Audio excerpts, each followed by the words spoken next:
In 1991, when Capcom released Street Fighter II in the arcades, it would go on to significantly boost the declining video game arcade business. The versus fighting game was so popular, it received ports to almost every home console and computer at the time. It was also the original inspiration for player-established tournaments such as EVO. By 1995, Street Fighter II was a smash hit for Capcom, selling over 15 million home versions and a staggering 200,000 arcade cabinets. The Super NES version alone sold over 6 million units. But it wouldn't be without competition. Midway's Mortal Kombat released in 1992, and it too was a smash hit, known for its digitized graphics, hard-hitting gameplay, the blood, the gore, the fatalities. It had it all. It took the versus fighting genre and turned the dial up to 10, with the series considered one of the very best in video game history. Its early games were the source of much outcry and controversy, with extreme violence, blood, decapitations, and it was responsible for the formation of the ESRB, an organization that provides ratings for all video games in the USA. The arcade original ran on Midway's T-Unit and later Y-Unit arcade hardware. At the time, it was a complex piece of engineering, which would feature a Texas Instruments TMS 34010 main CPU, a Motorola M6809, a Yamaha YM2151 for its sound, and an Oki MSN 6295 for its digital to analog conversion. And interestingly enough, the refresh rate of the arcade machine was a rather odd 54.7 Hz. Like Street Fighter II, home console versions of Mortal Kombat would be inevitable. These would be published by Acclaim, with Sculptured Software and Probe heading up the development, and would see original home versions released on Mortal Monday in 1993. This would see home ports to the Super NES, Sega Genesis, Game Boy, and Game Gear, with a version arriving later on for the Sega CD. Unfortunately, none of these home ports were considered arcade perfect, and all contained their own issues. For example, the Super NES version contained good graphics and audio, faithful to the arcade, but famously replaced all blood with sweat. The Sega Genesis version didn't look as good, but contained all the fatalities and blood, and fell overall closer to the arcade original. The Sega CD version expanded on the Sega Genesis version and fell overall closer to the arcade, and is considered to be a very faithful home conversion with authentic Red Book audio taken directly from the arcade version.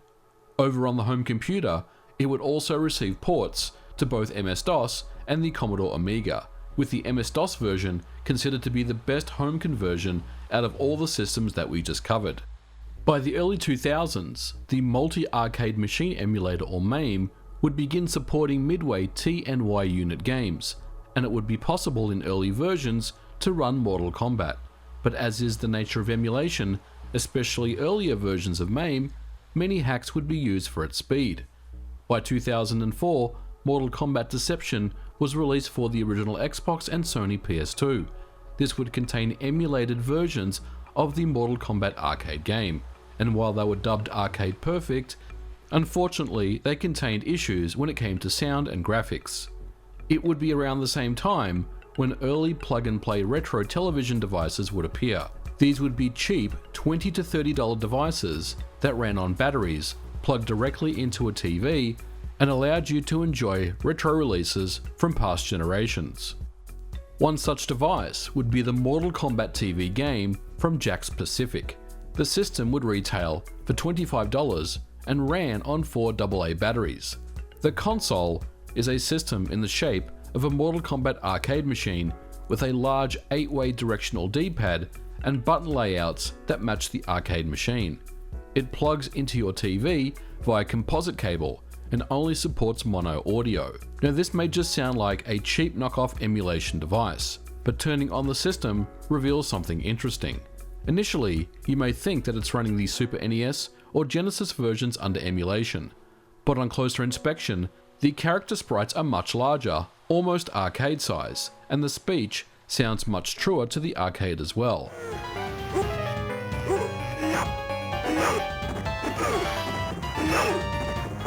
Finish him!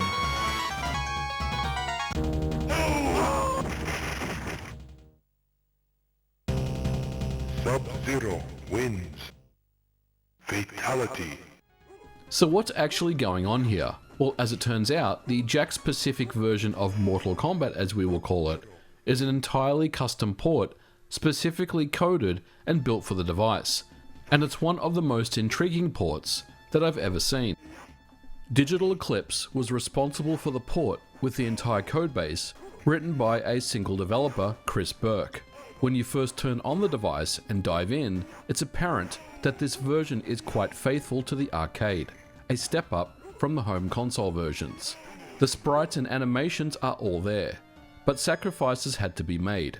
You see, Chris was given the mammoth task of compressing the 8 MB original arcade code down to just 4 MB of the Jakks Pacific version.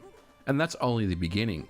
The Jakks Pacific system would also use an obscure system on a chip known as the Sunplus SPG240.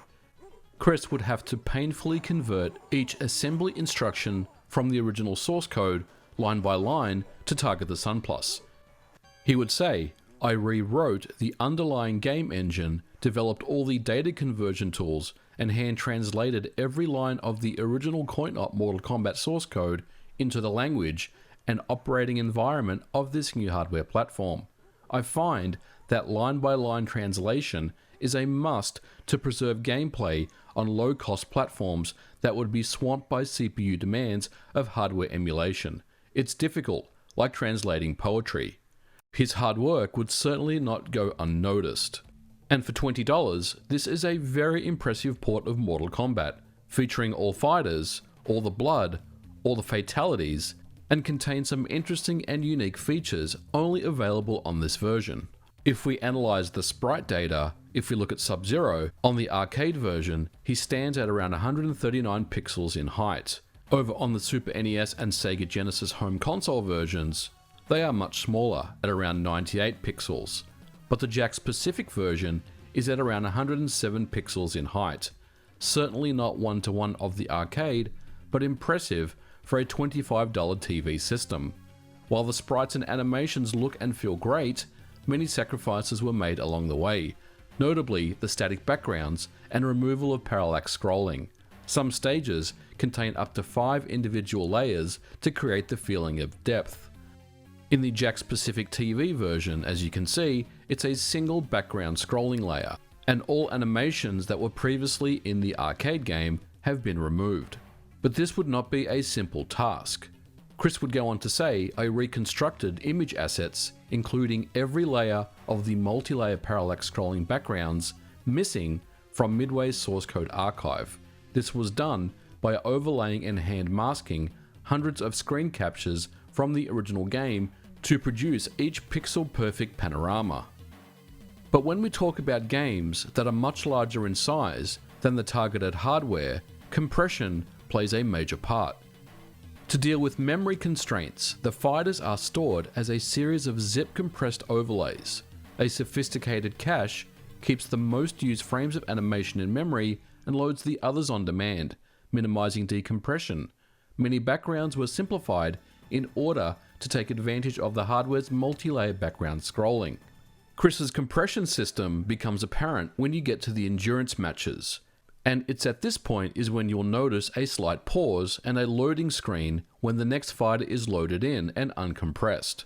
This does take you a little by surprise the first time, but it's the best that could be done given the circumstances and the target hardware, which was running a frequency of 27 MHz. The pause is due to the fact that the processor is unzipping information on the fly about the next fighter.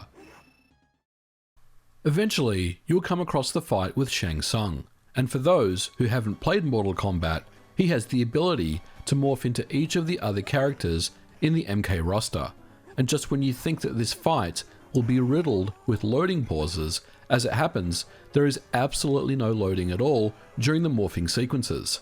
This is quite impressive technically, but how was it pulled off? Most likely, a combination of two things.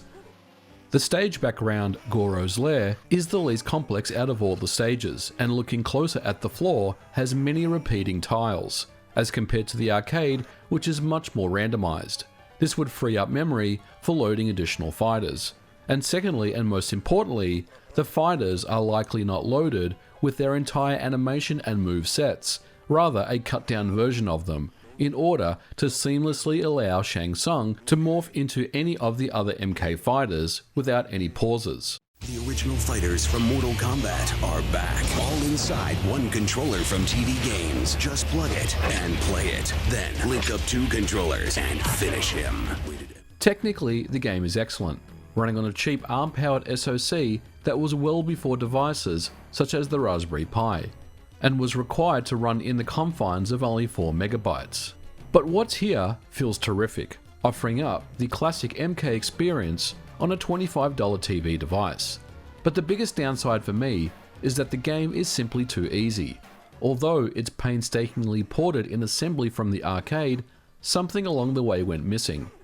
It's just too easy to spam sweep or back jump high kick your way into victory on most stages.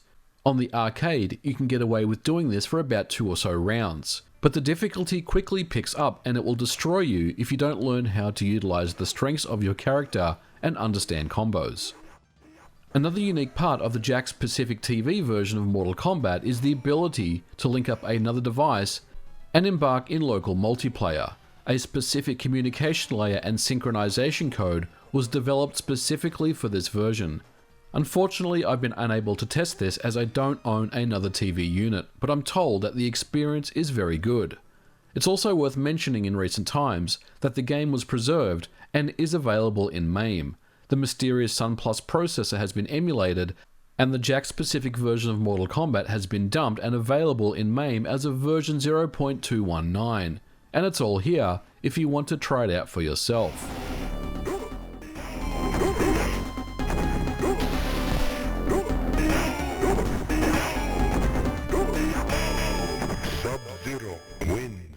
So there you have it, that is the Jakks Pacific Mortal Kombat TV game. This is something I've had in my collection for many years, and I've wanted to cover it for a long time, and I'm glad that I got the opportunity to do so. But guys, let me know what you thought about this episode in the comments below. We are going to leave it here. As always, if you like this episode, don't forget to leave me a thumbs up, and I'll catch you guys in the next video. Bye for now.